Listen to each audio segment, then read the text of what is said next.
installment we're using the book Nature's Wealth over here, which we've done the introduction already. We're now covering the different fruits, vegetables, different species. Once again, this is a book that's actually written from Rabbi Moshe Cohen Shauli and Rabbi Yaakov Fisher. This compiled excellent book in English over here, friends. We are now continuing it. We are on the topic of dates over here. Dates, what do we call it?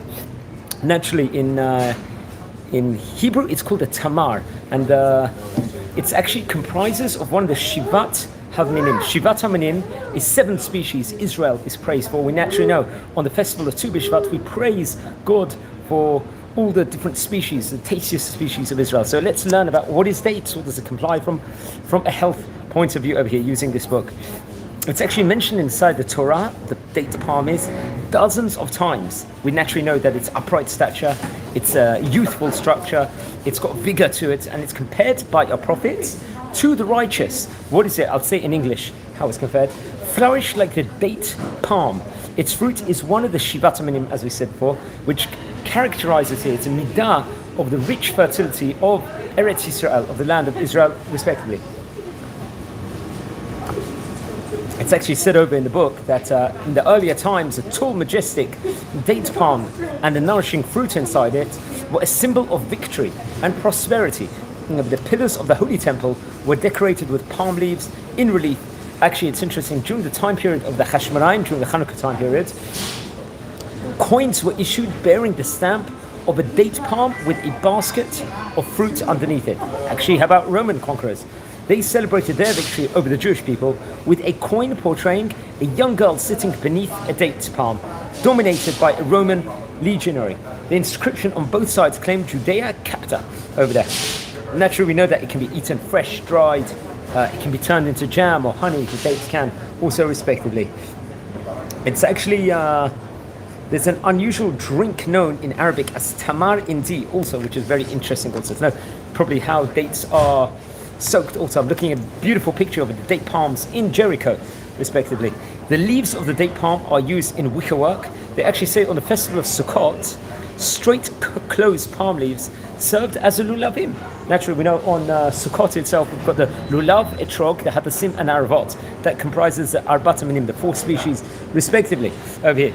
The open leaves are used for roofing the sukkah also. So that's very interesting. They say, okay, many more things we said. Date palms, obviously, they require a hot climate to it.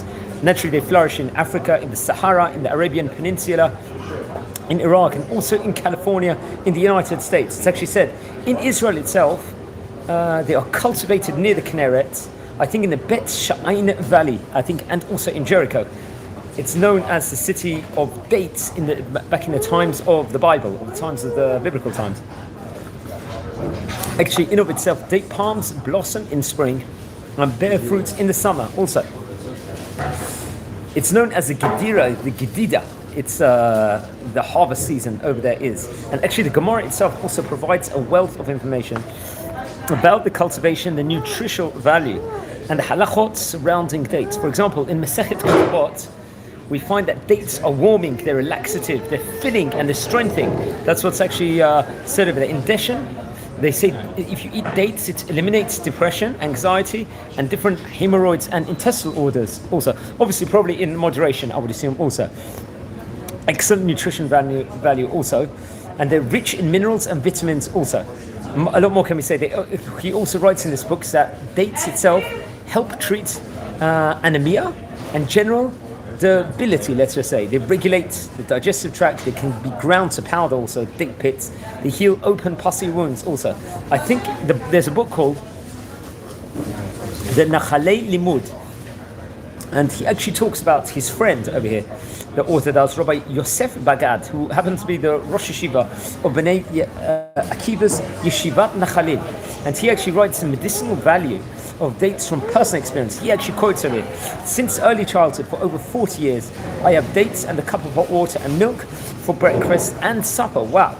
My only daily meal is lunch, which is also followed by a few dates.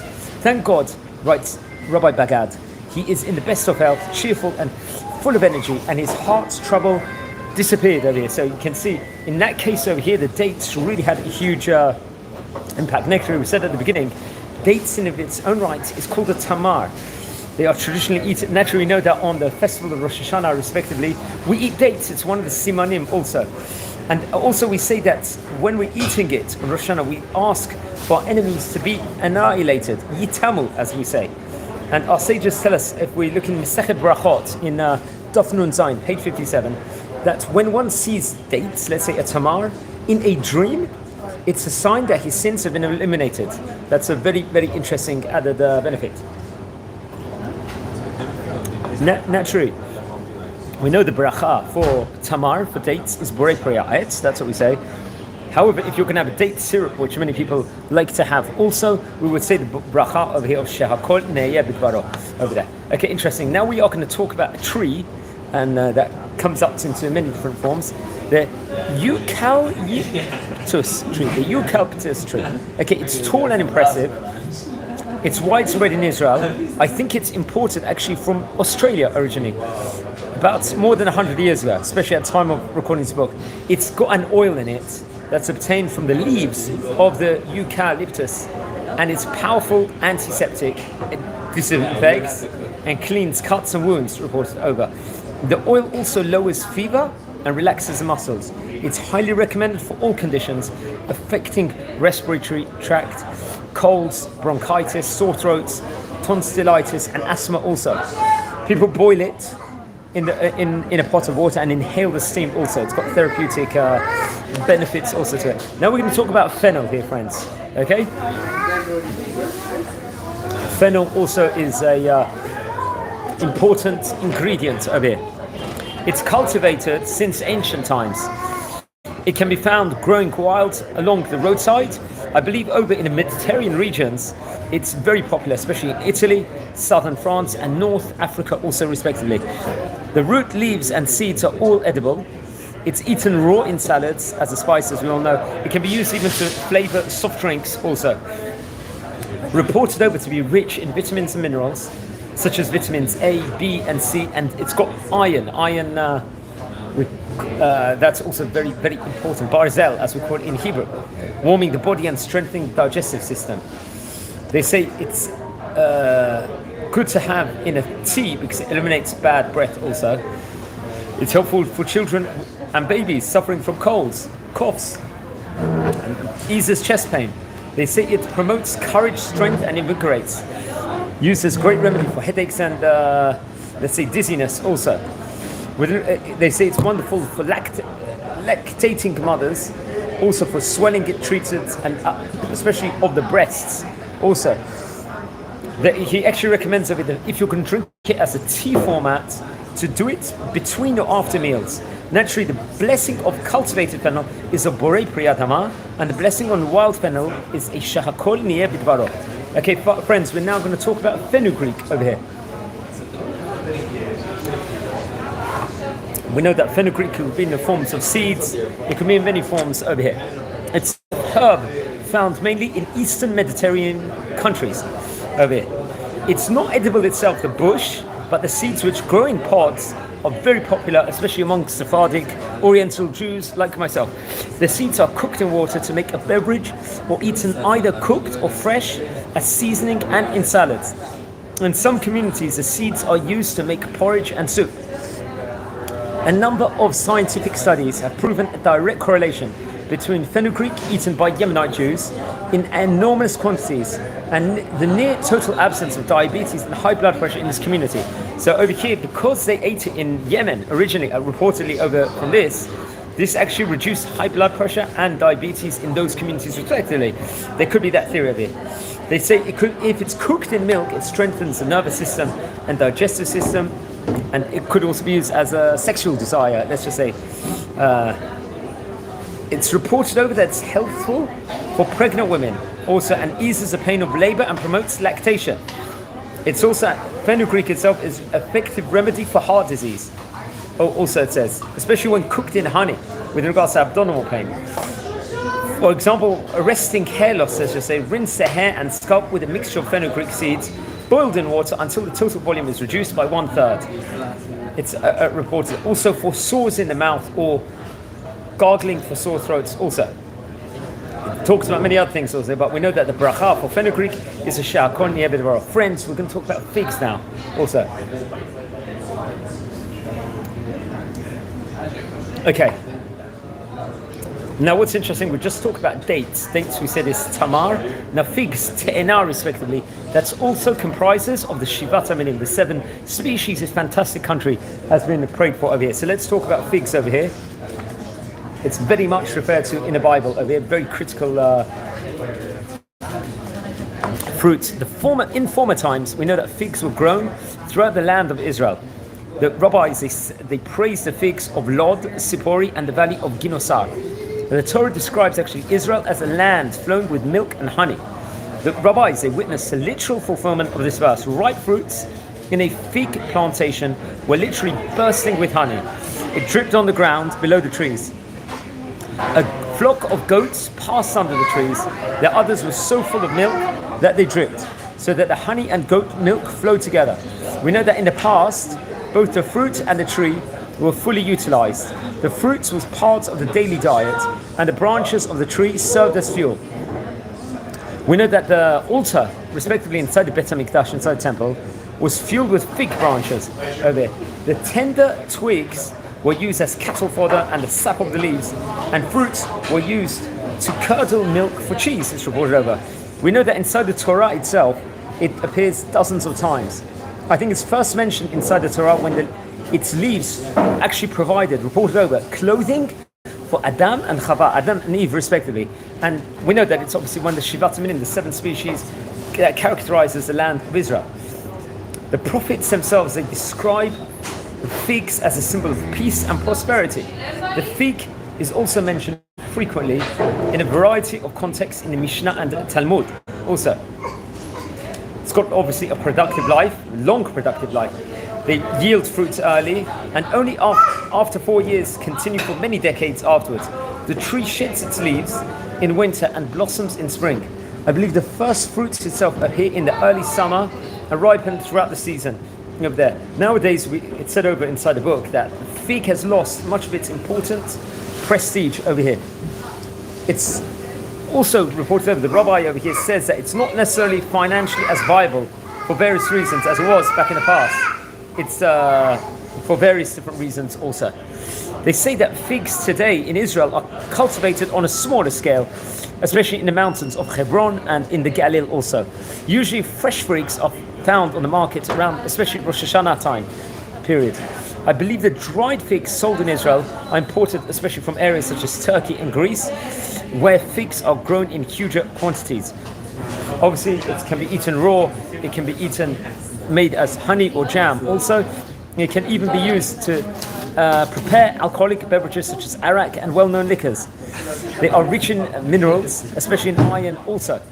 And it's reported to have high amounts of calories. Now let's see the biblical significance of the te'ena itself respectively.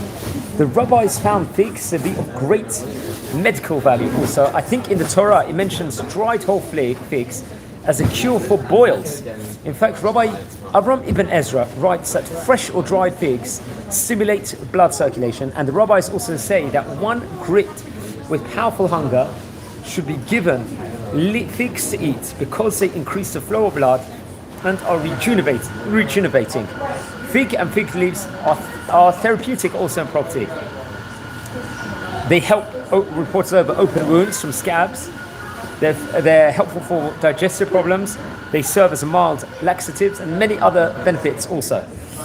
Also reported over to be excellent for heart patients, fresh for the body, cleanse the blood and improve circulation, gives good color to the skin, helps within regards to exhaustion, anemia and debility. They actually say the fig milk itself is found in unripe fruit and it softens, let's say, warts and is excellent for external wounds, over here, for eye infections. They actually say leprosy itself can be treated with powdered fig leaves. Mix 1 tablespoon of leaves and 3 tablespoons of honey and take 1 tablespoon twice a day. This is what's reported over. They say it's also helpful with regards to people that suffer from impotence and frigidity. It recommends that women have difficulty in childbirth should drink wine mixed with ground fig leaves. That's recommended advice also over here. It's actually interesting. It talks about how it's good for tonsillitis. Also, fig tea clears discolorations of the skin. Naturally, the bracha we say for figs is borei priya etz over here. Now, friends, we're going to talk all about flax over here. That's the next food item we are talking about at the moment. Flax is excellent. I'll show you a picture that he's put over here of the flax. This, I believe, is a flax plant that the rabbi had actually put on over here. Okay, flax. It's used in the textile industry. I think we just learned inside the Daf Yomi about how flaxes were used inside the Gemara. I think it talks about it in Masechet Ketubot. Spoke about it maybe in Masechet Baba Kama or Baba Metzia, I can't remember. But we know that it's worked in the textile industry, manufacturing of clothes, naturally. And actually, flax cultivation was of great economic and agricultural importance. Clothing as well as fishing nets, hunting snares, sacks and wicks were made of flax also. And we know that many of the needs are now filled from products. Flax is available in a variety of industries. Actually, it's written over in the prophets, in the book of Hosea, in I think chapter Bet, number 2, pasuk number 7, that it was customary to send one's beloved linen garments. Why? Because linen was prized in ancient times over here. Naturally, we know that the Talmud in Masechet Ketubot, in Daf Nun Tet, actually says over that, page 59, one who wishes to adorn his wife should clothe her in linen garments over here. Actually, the Rashi, the commentator, actually says that linen garments improve a woman's luster. This explains why the Prophet Hosea specifies linen as a fabric of choice for one's beloved. We also learned that linen was not only expensive, it's also wore out very quickly. It's actually related, I think, in Masechet Bava Metzia, page Chavtet. It warns us that one whose father left him a great deal of money and wishes to lose it should wear linen garments. That's a phrase used in Masechet Ketubot. Actually, the Chida, the famous rabbi, Moroccan rabbi, Rabbi Chaim Yosef David Azlei, he actually praises the wearing of clothing composed exclusively of pure linen. One who wears such clothing is immune to all forms of magic. Let's say evil, harmful agents, and the ayin hara, the evil eye also. I think he brings this down in Sefer Midbar Kedemot Pishtan. Okay, what's actually interesting, there's a catalogue, a variety of flax. It could be wild flax, cultivated for commercial and ornamental purposes. Flax naturally is tall and it's erected in annual plants. They say the stem itself consists of a mass of very long, thin fibers from which linen threads are spun. Over here. Most of the flax crop goes to the textile industry, but it has many medicinal and nutritional uses as well. Flax is mentioned in the Bible many times. We actually know Cain, the great Cain and Hevel, who we speak about. Cain's offering, his korban itself, he wants to give to Hashem, consisted of flaxseed, as we learn about in Parshat Bereshit, in Sefer Bereshit. And the priestly, we know the Bigdei Kohuna, the priestly garments, were made of linen. We know that ropes of flax were used to bind Shimshon, Samson, and Rachav hid the emissaries sent by Yoshua, as we learn in Sefer Yoshua, with tall stalks of wild flax. Also in the Mishnah and in the Gemara itself, flax is discussed on many, many different occasions over here. We know that it provides a detailed picture of ancient methods of cultivation and processing. We know that flaxseed soaked in milk makes a soothing, healing compress for external wounds. Linseed oil is excellent for swollen, infected skin conditions. Flaxseed is mentioned, obviously, inside the Gemara itself as a tested, effective remedy for exhaustion, as we learn in Masechet Nedarim, in page 49. If any of you have been following my series on the Daf Yomi and Talmud, we actually covered the whole of Masechet Nedarim about 18 months ago, nearly 2 years ago. Flax tea is also invigorating. It soothes and strengthens nerves, reported over, and improves emotional stability. It's excellent remedy for a multitude of ailments, including colds, sore throat, bronchitis, and various other things. It's also effective treatment for stomach trouble, constipation, and intestinal infections over here. That's very, very interesting. Okay, friends, we're going to next talk about garden mint over here. I'm just going to take another 1 minute break. I'm going to leave the book over here like this. Please stay tuned. I'll be back in 1 minute. Got the book. This book cover which we're using. I'll come back in 1 minute.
Okay, friends, sorry about that. Just always interesting to see when you know people that know your other relatives. So it was a nice break. I hope you enjoyed seeing the book itself. Now, friends, we are going to talk about garden mint over here. Well, no, that mint is something that everyone likes. Personally, I like the mint candy, the small mints to freshen the breath. That's something I'd very much like. So we're now talking about garden mint, about the health properties here, as we are covering this fantastic health book at the moment here in the morning. Having a second coffee, which I probably wouldn't recommend so much. Probably not the healthiest. I've said a bracha already, so I don't need to say it again. And let's take this underway. We know that mint is a dry, hot, cultivated aromatic plant originating in the East. In the Mishnah, we call it minta. Mint leaves may be chewed to refresh the mouth, sweeten the breath, and strengthen the gums. They are especially effective mixed with wine. It aids digestion. They say that mint leaves itself, steeped in vinegar, appears to check internal bleeding. Mint obviously is a useful remedy for intestinal worms and rabies, let's say. Excellent for hiccups, reported about irregular heartbeats, and many other things. They say when you combine it with barley flour, the mint warms the body and aids digestion respectively. They also say that it helps eliminate tension, insomnia and migraine. Tea with mint leaves is popular wherein in northern African countries also, especially in the summer months. I think in winter there's something called a Shiba tea, which is prepared also. They also say for headache or nauseousness to have a compress of mint leaves or mint oil to the forehead and temples also. They say it's good for external sores and wounds. Eye infections may be treated with drops extracted from fresh mint leaves. These drops also reduce fever in children. Naturally, we know that bracha on mint also is a sha'akol niyeh b'dvaro. It's actually interesting, when you smell the plant, the bracha is borei atzei b'samim. Naturally, we know that in the Havdalah on Motzei Shabbat, one would take the plants and say borei mineh b'samim, borei atzei b'samim, or whatever, respectively. Now, garlic over here, we're going to talk about garlic. Naturally, it's called in modern Hebrew, in Ivrit, shum. Let's talk about it. It's got many colossal properties. They say actually originates in Central Asia. Obviously, it's cultivated now throughout the world. It's used for seasoning and enhances the flavor of fresh cooked and fried foods naturally over here. The wild garlic, for example, is found in the fields. It was a favorite of our ancestors actually in Mitzrayim, in Egypt, naturally, as we learn all about the Exodus story in Parshat Shemot and so on and so forth. Also, we know that it's very much featured in Sefer Bereshit also.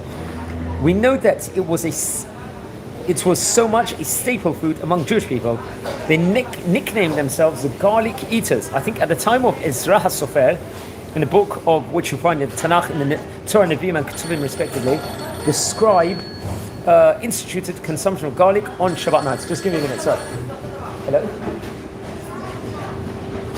Hello? Yeah, Baruch Hashem.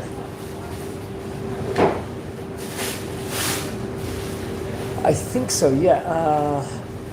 I think so. I don't see why not. I think on Mondays they finish camp on time. So yeah, I think that's fine. Now the thing is, Netanyahu, he can't come at 12. He's got camp. So if there's another time slot for him to find, like, I mean, after 4 o'clock preferably, that would be good. Or if it's on Friday, after 12:45, I think.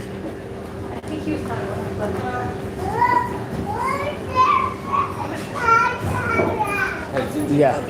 So if there's a cancellation, but this week he can't come at all because he's in Camp Landau, so they finish at 12. So I don't want to take him out early, is it? No, because the first one my son brings him back, so it's just very inconvenient. And second one, I don't want him to miss the camp, because they might be in the middle of something. So I know he's going to come in then frustrated. So if there's another cancellation this week, then at a later time, let me know.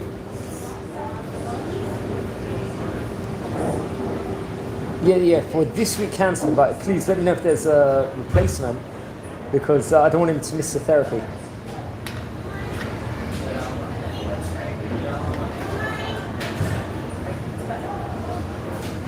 Yeah.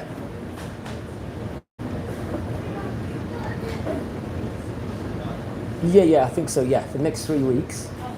And then Bezrat Hashem, he'll come back. But, in the meantime, we don't want him to miss sessions. So if there's another time, a worst case, if we can't find it, maybe it's worth swapping him with Itamar on the Mondays at 5 o'clock, worst case scenario. No, I don't think, it's a shame Itamar misses his, so... so I'll confirm with you, but for this week itself, see if you can find another time period for him. Okay, yeah. Okay, so I'll tell you what. So next 2 weeks, he will take Itamar slot. Yeah. But if this week you can find another time for Netanyahu because he didn't come yet, that'll be good.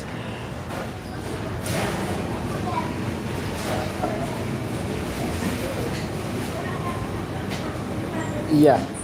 Okay, so maybe what you'll do is if there's no cancellation, then next week if there's cancellation, then maybe Netanyahu will come twice to compensate for this week. Yeah. Okay, I'll ask about it this evening. You said you're going to call everyone now anyway, so someone's going to cancel, most likely. Yeah.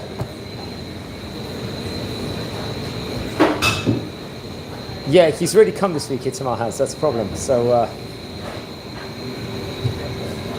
yeah.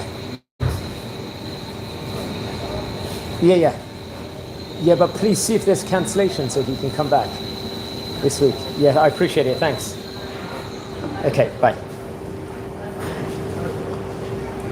Okay, sorry about that. Just a logistical issue over here. Okay, so we're talking about garlics at the moment. We talk about how it was a favorite of our ancestors in Egypt.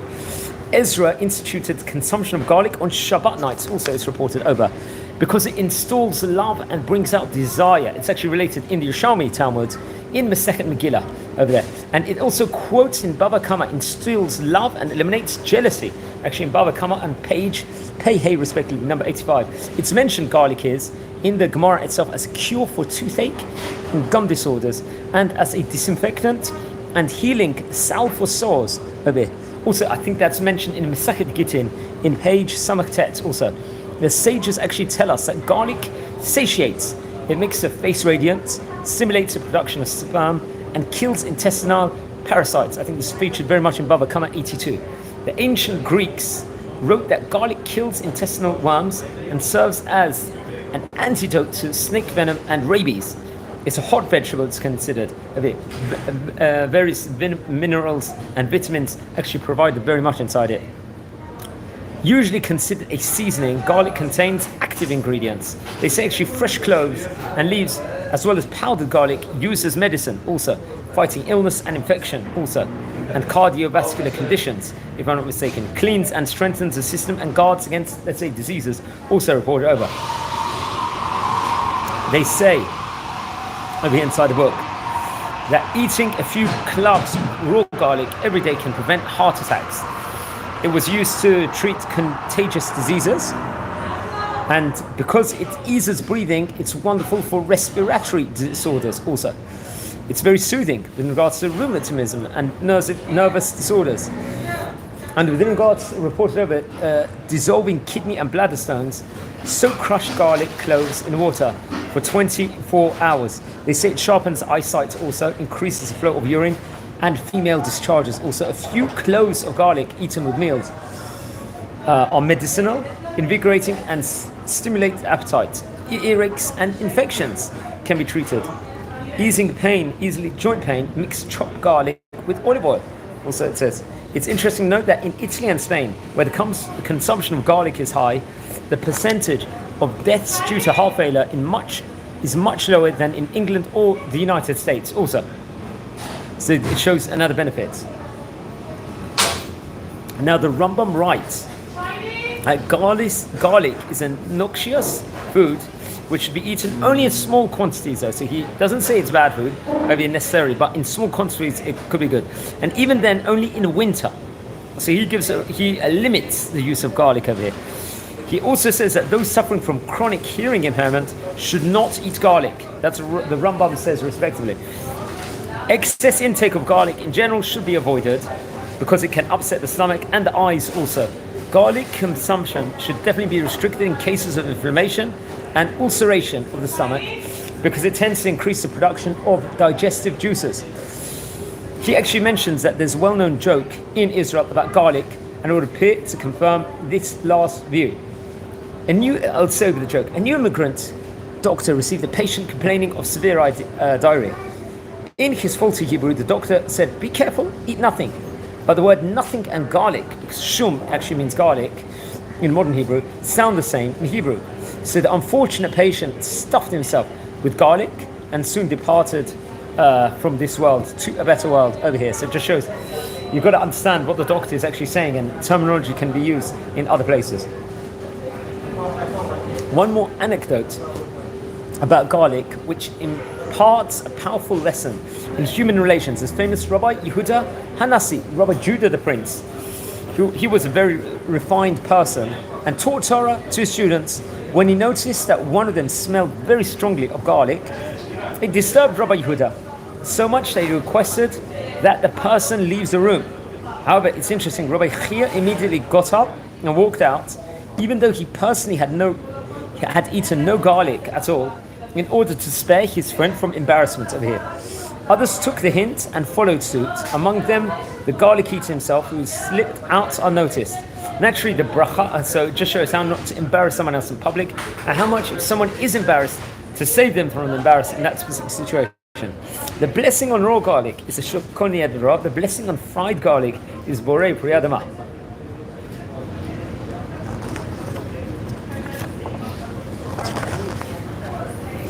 Geranium over here. Very interesting.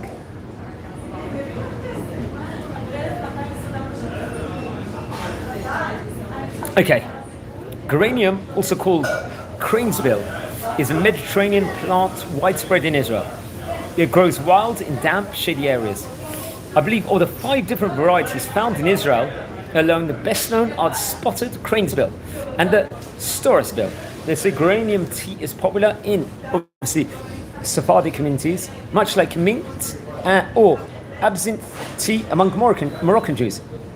And they say that every part of the plant, including rhizome, leaves and flowers, may be used to treat wounds, burns and skin infections respectively.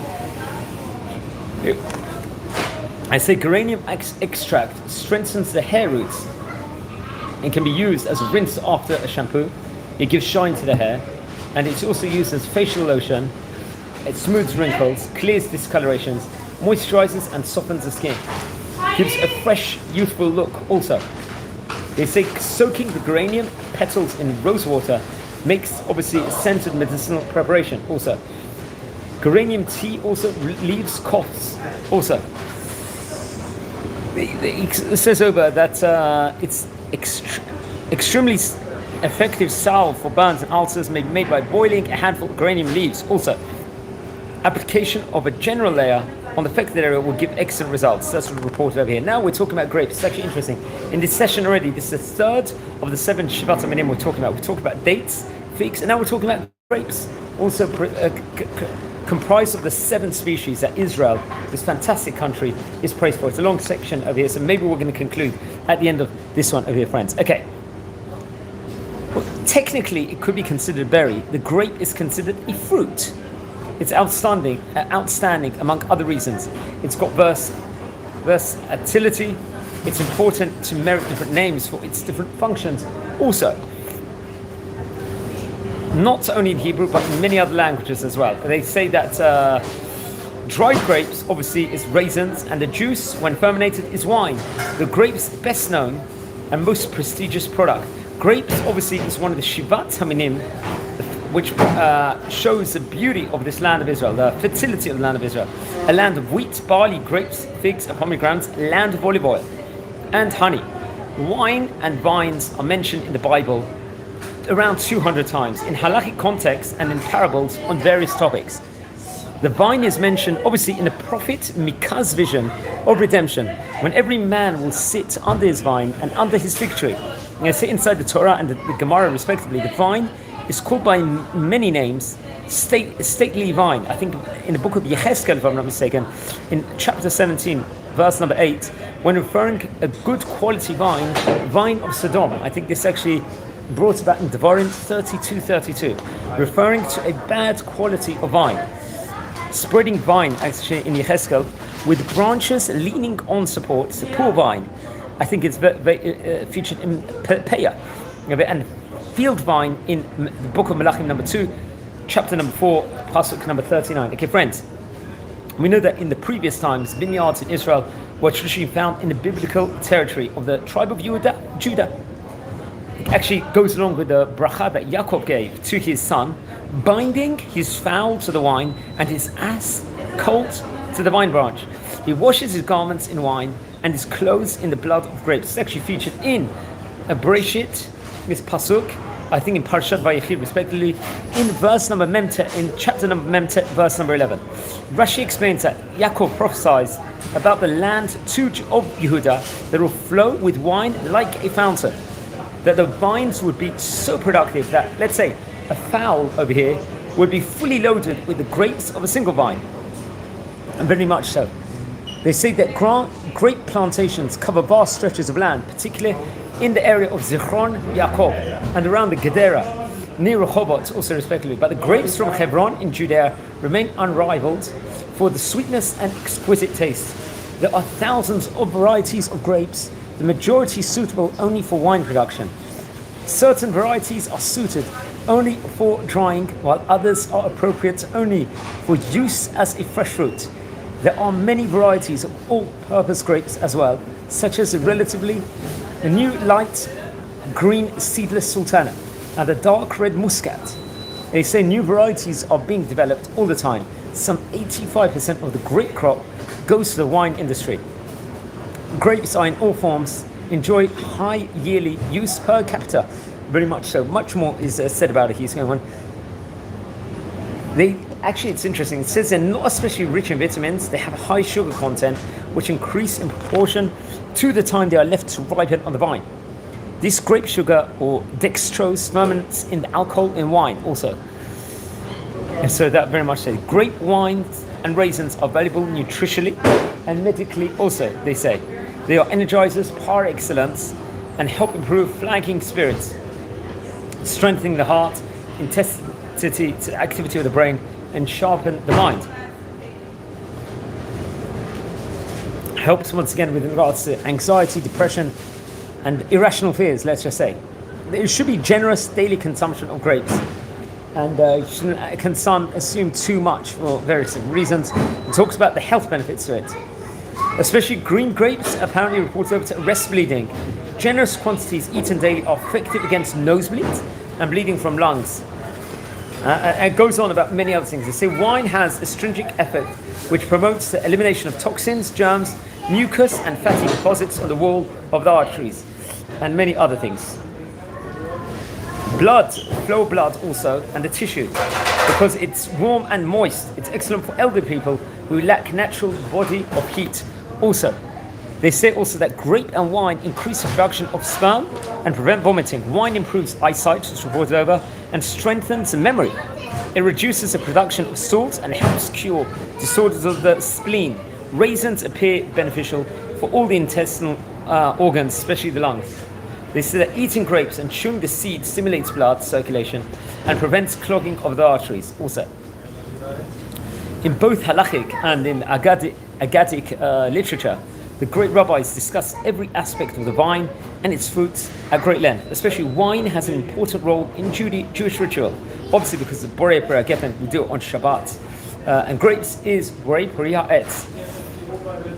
Wine, obviously it's used in weddings, in the side of Brit Milah, circumcision, and sanctifies Shabbat and the Chagim, also the festivals. Wine obviously is used for Havdalah, to mark separation between the Shabbat and the weekdays. Wine also is part of the Birkat Hamazon, grace after meals, when obviously there's a zimun of 3 adults present also. It's called the Kos Bracha, the cup of blessing, and it's also used for the fulfillment of a mitzvah also, which is very, very interesting. I believe that in the prophets and the sayings of our sages, we find 2 diametrically opposed views of the consumption of wine. Some praise it abundantly, while others, let's say, don't praise it, they condemn it. There's a sampling over here on the positive side and let's just say the not so positive side. Let's give the sources. I think Kohelet in chapter number 10, verse number 19 says, wine makes life joyful. The second source, wine gladdens the heart of man, from Tehillim in chapter 104. Old wine is pleasant to elderly people, in Masechet Megillah, page 17. Old wine is beneficial to the intestines. That's from Masechet Nedarim, 66. In Eruvin in 6.5 it says, one in whose home wine does not flow as freely as water will not see a bracha blessing. Another source, One who is accustomed to wine, even if his heart is sealed like a virgin, wine will open it. I think that comes from Masechet Bava Batra in page Yud Bet. Wine has two virtues. It is filling, and it makes one happy. That's actually from Masechet Brachot on page 35. The primary cause of healing is wine, and the primary cause of longevity is wine. That's also from Masechet Bava Batra on page number 58, respectively. That's Nun Chet. However, let's say on the not so positive side, he gives some sources over here. Let's look at the troubles of wine. I don't know if it's extreme amount of wine or even a small amount of wine here. Number one, wine breeds immorality. Obviously from Bar Midbar, Rabbah. Number 20, naturally someone could get drunk and don't know where it could lead to. It's number two, wine brings lamentation to the world. Obviously could be because of drunkenness. Wine causes four things: idolatry, immorality, murder and slander. Come from Tanchuma Shemini. Remember, this will be wine that is in abundance because people will get drunk, I would assume. Wine leads man to sin, great misfortune, and financial loss. This is coming from a Tanchuma in Shemini. One who loves wine and oil will not be wealthy. Very interesting. Mishlei, sort of contradiction to one of the previous positive attributes. And from Eruvin, page number 65, when wine enters, secrets emerge. Because naturally, when someone is going to be drunk, they will be all over the place and reveal all the secrets. That's why they say on Purim, when someone is drunk, rabbi especially, or Torah scholar, we can judge a person when they're drunk because they could be, when they're drunk, they could be full of joy and speaking words of Torah, or they could be full of secrets and exposing and full of badness also. We can see what really represents a person. What then should be one's attitude towards wine? The answer is simple. Everything depends on how and when. This is what the author says over here. Naturally, what I was echoing, moderate, carefully controlled use of wine on Chagim, on Shabbat is not harmful and is beneficial. However, heavy, uncontrolled drinking at any time is disastrous and could lead to, God forbid, alcoholism, and which it would be a catastrophe for both alcoholic and his family also. They actually say excessive consumption of wine or spirits creates a state of addiction and dependency similar to the use of drugs. It should be stressed again that wine, beneficial though it is in moderate, controlled quantities, when taken in excess, will not only fail to achieve its purpose, but will cause far-reaching harm. The danger inherent in alcoholism does not end with severe physical damage to the internal organs and the functions. The damage is also mental and emotional, leading to the ruin of oneself and one's family, God forbid, if too much is consumed, and to eventual social rejection also. So friends, we're going to leave it here. We're going to continue next with regards to the topic of grapefruits. Wishing you all a good day and take care.